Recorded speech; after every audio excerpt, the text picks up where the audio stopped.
नमस्कार, आप सभी का स्वागत करती हूँ अपने चैनल ज्ञानोदय में। जैसा कि आपने पिछले वीडियो में मैंने आपको बताया था निर्गुण भक्ति काव्य के रचनाकार और जो है रचनाकार और रचनाओं के विषय में आपको बताया था।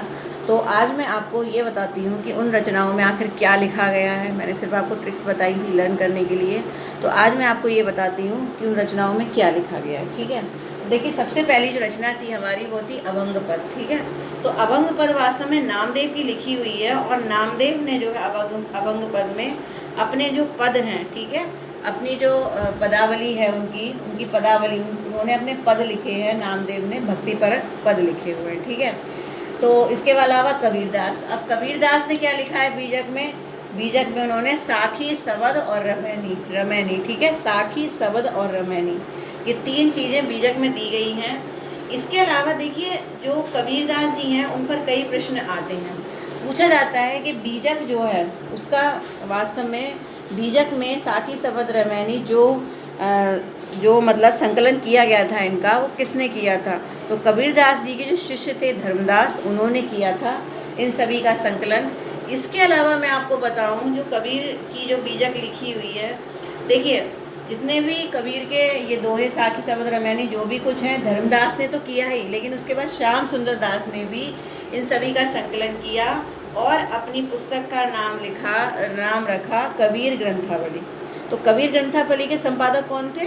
वो थे डॉक्टर श्याम सुंदर दास। ठीक है, ये पूछा जाता है, इसकी पीडीएफ आपको टेलीग्राम ग्रुप पर ही मिलेगी। ठीक है, इसके अलावा क्या है, फिर कबीर ग्रंथावली एक और भी छपी थी। ठीक है, एक कबीर ग्रंथावली और भी छपी थी। तो वो जो कबीर ग्रंथावली थी, देखिए श्याम सुंदर दास ने 1988 में जो है ये मतलब संपादक रहे थे और उन्होंने कबीर ग्रंथावली को जो है संकलित किया था। कब? 1988 में। ठीक है, लेकिन 1988 के बाद में मतलब पहले ही 1988 से यानी 1961 में आए थे कौन? वो आए थे डॉक्टर पारसनाथ तिवारी। ठीक है, डॉक्टर पारसनाथ तिवारी ने भी कबीर ग्रंथावली वास्तव में उसमें कबीर के जो दोहे वगैरह थे वो कलेक्ट किए थे। तो दोनों का ही नाम पूछा जाता है। पहले पारसनाथ तिवारी ने संकलन किया, सबसे पहले धर्मदास ने किया, उसके बाद पारसनाथ तिवारी ने किया, फिर जो है श्याम सुंदर दास ने किया। ठीक है, उसके बाद और भी आते हैं। ठीक है, अच्छा इससे पहले मैं आपको बताती हूँ 1946। ठीक है, 1946 जो सन था, 1946 में अयोध्या सिंह उपाध्याय हरिऔध ने भी कबीर ग्रंथावली, ठीक है, उसका संस्करण छापा था। ठीक है, ये सभी जो है संपादक एक एक करके मैं आपको बता रही हूँ। और उसके बाद फिर जो बेलवीडियर प्रेस के बारे में मैंने आपको बताया था, ठीक है, उन्होंने भी प्रकाशित की थी कबीर की ग्रंथावली। तो बहुत सारे संकलनकर्ता हुए हैं, बहुत से संपादक हुए हैं, अलग अलग नाम पूछे जाते हैं। ठीक है, तो ये आपको पीडीएफ में मिल जाएगा, आप एक बार देख लीजिए। ठीक है, वैसे ज़्यादातर धर्मदास का नाम और श्याम सुंदर दास का नाम पूछा जाता है, आप ये लर्न कर लीजिए ज़रूर। बाकी जो मैंने बताए हैं वो एक बार देख लीजिए, हालांकि नाम ज़्यादा आप बस श्याम सुंदर दास और जो आपका ये धर्मदास है, इसको आप जरूर लर्न रखिएगा। ठीक है, तो ये है। इसके अलावा देखिए जो अमर सुख निधान थी, अमर सुख निधान जो लिखी गई है धर्मदास की। ठीक है, तो अमर सुख निधान जो धर्मदास की लिखी हुई है, इसमें भी उन्होंने ईश्वर की महिमा का वर्णन किया, भक्ति परक काव्य है। रैदास की रविदास वाणी है, वो भी भक्ति परक काव्य है। ठीक है, ईश्वर महिमा ज्ञान और भक्ति का वर्णन किया गया है। ये जपू जी शादीवार रहीरास सोइला, ये सब जो है जितने भी हैं गुरुनानक देव के लिखे हुए हैं। पंजाबी मिश्रित, पंजाबी राजस्थानी मिश्रित, और इसमें और भी जो है कवियों के जो दोहे वगैरह हैं ये सम्मिलित किए गुरु नानक देव जी ने। तो ये सभी रचनाएं गुरु नानक देव की लिखी हुई है। नसीहतनामा हो गया। ठीक है, हरणे वाणी जो है वास्तव में देखिए दादू दयाल जो थे, उन्होंने ज्ञान भक्ति परक काव्य की रचना तो कर दी, लेकिन उसका संकलन किसने हरणे वाणी के रूप में किया गया। ठीक है, एक दो संत थे, संतदास और जगन्दास। ठीक है, संतदास और जगन्दास, तो उनके द्वारा ये हरणे वाणी बनाई गई थी। इसमें दादू दयाल के जितने भी संकलित पद हैं वो इसी में दिखते हैं। ठीक है, ऐसे रज्जब दास जो थे, संत रज्जब दास, उन्होंने दादू दयाल के लिए अंगवधू जो है ये संकलन करता थे। ठीक है, अंगवधू संपादित की थी। ठीक है, तो ये लिख के चले गए सारे, लेकिन वास्तव में बाद में इनके शिष्य आए या और भी लोग आए, उन्होंने संकलन किया है। ठीक है, तो ये आपको पता होना चाहिए। सुंदर विलास जो ये वाली रचना है, सुंदर विलास, ठीक है, सुंदर विलास में भी भक्ति परक, नीति परक, कवित्व और सवैया काव्य है ये सुंदर विलास, सुंदर ग्रंथावली।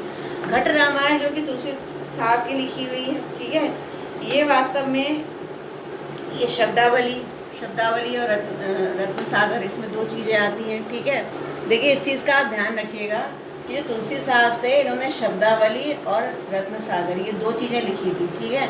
इन दोनों का मिश्रित रूप जो है वो घट रामायण में हमें मिलता है, ठीक है। तो घट रामायण भी आ सकता है, शब्दावली या रत्न सागर भी आ सकता है, तुलसी साहब की लिखी हुई है, ठीक है। दरिया सागर जो ये वाला है, ठीक है, दरिया सागर दरिया साहब की लिखी हुई है। ज्ञान दीपक, इसमें भी नीति परक ही है भाई, निर्गुण भक्ति काव्य में नीति परक ही सबने लिखा है, ठीक है।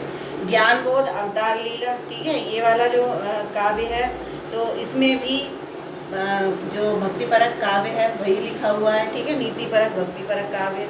इसके अलावा जो ये है अपना अवतार लीला हो ही चलिए, सहज प्रकाश सहजोबाई का है, ठीक है, दया बोध, अच्छा, इन सभी में वैसे कोई ऐसी विशेष बात नहीं है, सभी नीति परक और भक्ति परक काव्य हैं। केवल अगर कुछ जानने योग्य कोई बात है तो केवल इसमें है ये भोजपुरी रचना है, ये बस एक ये चीज़ आप याद रखिएगा, ये कैसी रचना है, भोजपुरी रचना है, ठीक है, इसको आपको ध्यान रखना पड़ेगा। तो इस तरह से ये कुछ रचनाएं मैंने आपको बता दी हैं, और कुछ रचनाएं जो मैंने यहाँ पर नहीं लिखी हैं वो इसलिए नहीं लिखी हैं क्योंकि जितनी भी रचनाएं हैं वो कहीं ना कहीं अपने रचनाकार के नाम से ही हैं, ठीक है। जैसे मैं आपको बता देती हूँ, आप नोट कर सकते हैं, अगर आपने नोट नहीं किया है तो आप ये नोट कर सकते हैं, ठीक है। तो मैं आपको बता देती हूँ, और भी कुछ कवियों के नाम हैं जो कि डायरेक्ट पूछे जाते हैं और आप डायरेक्ट जो है टिक कर सकते हैं एग्ज़ाम में, ठीक है। तो यहाँ पर लिखने की उसे आवश्यकता नहीं है, तो इसलिए मैंने लिखी नहीं है, ठीक है। तो कुछ रचनाएं ऐसी भी हैं, जैसे कि अगर मैं आपको बताऊँ, कुछ रचनाएं जैसे बनती हैं, अगर जैसे एक आते हैं गरीबदास, ठीक है, चरणदास, पलटू साहब, दूलन दास, ठीक है, ये कुछ नाम आते हैं, पलटू साहब, दूलन दास। तो अगर पलटू साहब की बात करें तो पलटू साहब ने पलटू साहब की बाणी लिखी, दूलन दास की बात करें तो दूलन दास की बाणी लिख दी गई, चरणदास की बात करें चरणदास की बाणी लिख दी गई, गरीबदास की बात करें तो गरीबदास की बाणी, मतलब ये उनकी संकलन जो संकलित किताबें हैं, जो भी संकलन किया गया है उनके रचनाओं का, तो उनके नाम हैं, ठीक है। तो कहीं ना कहीं इनकी रचनाओं के नाम इन्हीं से मिलते जुलते इनके नाम से, तो उसे यहाँ लिखने की ज़रूरत नहीं थी, ठीक है। डायरेक्ट नाम से ही जो है वो रचना मिल रही है, तो यहाँ पर लिखने की या ट्रिक्स बताने की ज़रूरत नहीं थी, ठीक है।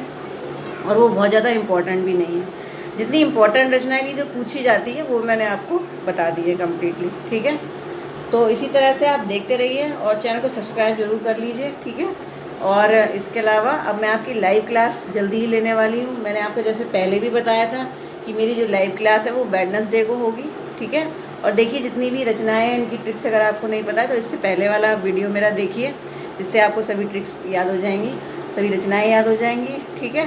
और मेरे वीडियोस को लाइक करते रहिए, शेयर करिए वीडियोस को। इसके अलावा लगातार अपनी पढ़ाई करते रहिए, अपने आप को सुरक्षित रखिए, जहाँ तक हो सके घर से बाहर मत निकलिए। ज़रूरी काम है तो जाना भी पड़ेगा, लेकिन सुरक्षा से जाइए, सोशल डिस्टेंस बना कर रखिए और अच्छे से पढ़ाई करिए, मन लगा करके, आप जरूर सफल होंगे। तो इन्हीं आशा और उम्मीदों के साथ फिर मिलती हूँ नेक्स्ट वीडियो में।